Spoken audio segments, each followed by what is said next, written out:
Hey there, Torey Eisenman with Benchmark Real Estate Group, and I want to talk a little bit about what's out there in the news.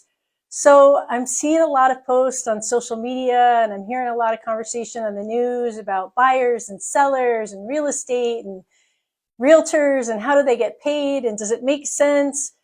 Let's think about this for a minute. So the reality is, yes, realtors need to get paid, and yes, some people think they get paid a lot of money. But if you really understand what it takes to get a transaction closed, there's over 300 things that have to take place with the listing agent. If you really look at the everyday nuances of what's happening. But now there's a bigger concern.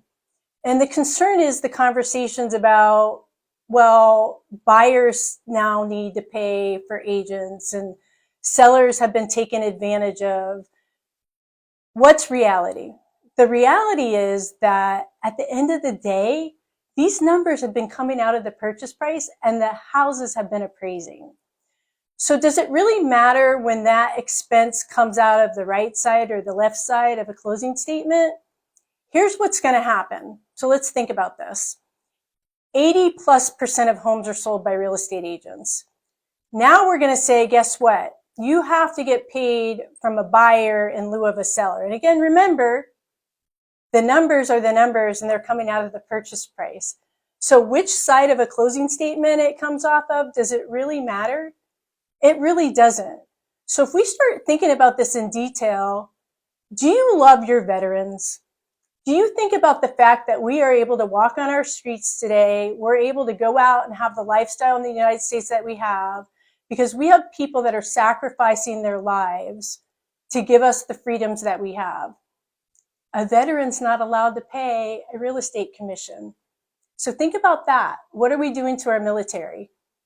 That is not right, A. B, at the end of the day, these numbers are coming from the same place. The buyer has to pay the money. Yes, it might be coming off a seller side of the closing statement, but the money's still coming from the buyer.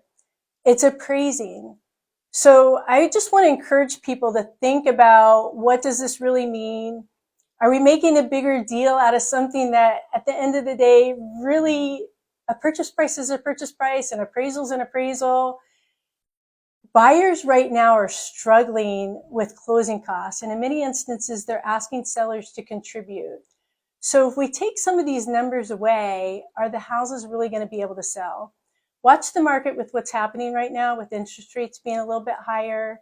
Homes are sitting on the market a little bit longer. People are hedging. So we're going to see the home sitting a little bit longer because many buyers are waiting. They're waiting to see if the prices are going to continue to go down. And they're waiting to see if interest rates are going to go down. And as we continue to talk about some things that really, in my opinion, aren't relevant, people can get mad at me for saying that. But if a property is appraising and the purchase price is coming from the money from the buyer, who's really paying?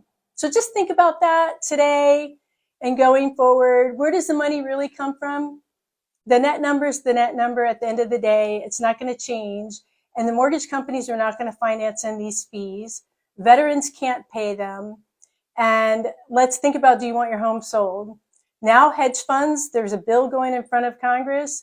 We're waiting to see if they're going to break up the hedge funds and make them sell off their assets. If that happens, now we have more homes hitting the market.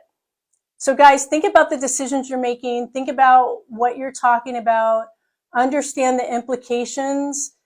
The market goes up, the market goes down. It's no different than any other thing. So just consider the conversations and really start digging into and question yourself about your opinion and see if it's really what you want to have. Because again, numbers are numbers. It's plus and minus. And if a buyer has to pay to incorporate that extra number to make sure that an agent's paid, do you want to sell your home? Do you want to buy a home? Do we want to make this fair and equitable for everybody? Let's just use some common sense. And that's my tip for today. Torey Eisenman, Benchmark Real Estate Group.